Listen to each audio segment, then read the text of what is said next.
Well, I think when I came here, I hoped I would work here for a very long time.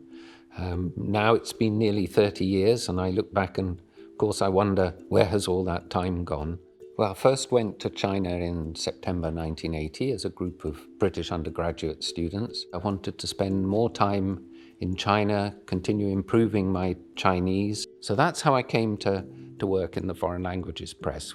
It was a wonderful experience for me. I mostly just did translating and polishing of material that had already been translated by the people working there. So I started working here in August 1992. I was very fortunate that when I arrived, Dr. Needham was here.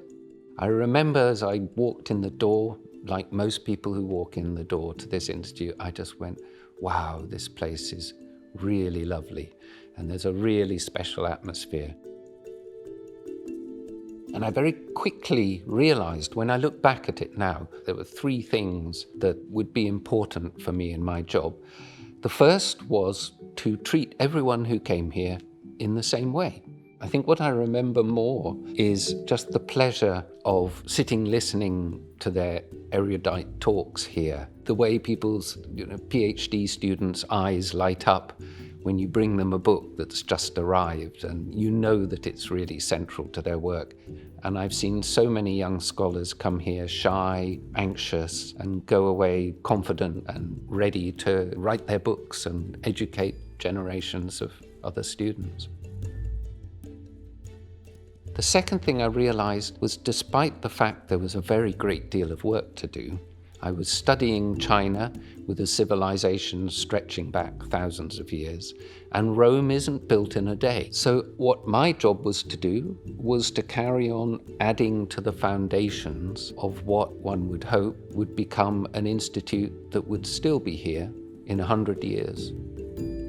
The third thing I gradually realized was it was very important that our small independent research institute here in the midst of Cambridge had a close relationship and adhered to many of the standards of the rest of the university.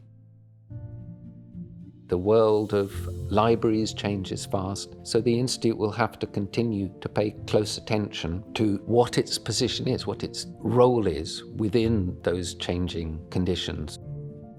So that was another aspect that slowly dawned on me after I arrived here, was that Joseph Needham and those around him had an enormous network of connections, and how important that was to his work. As the only full-time member of staff here, a lot of that responsibility was going to fall upon me. I have been back to China every year since then, which was 1995, except for the year 2008. What I would do is I would go to China, three main things: buy books. So I had lots of fun scouring the bookshops.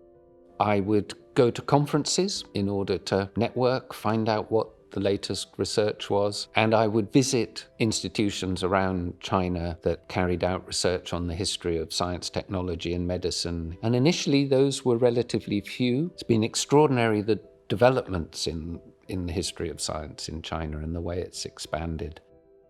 We've had a grant from the Wellcome Trust in London to digitize and transcribe and catalogue a lot of the material relating to the visits by Dr. Joseph Needham and his wife, Dr. Dorothy Moyle Needham, to China from the Second World War.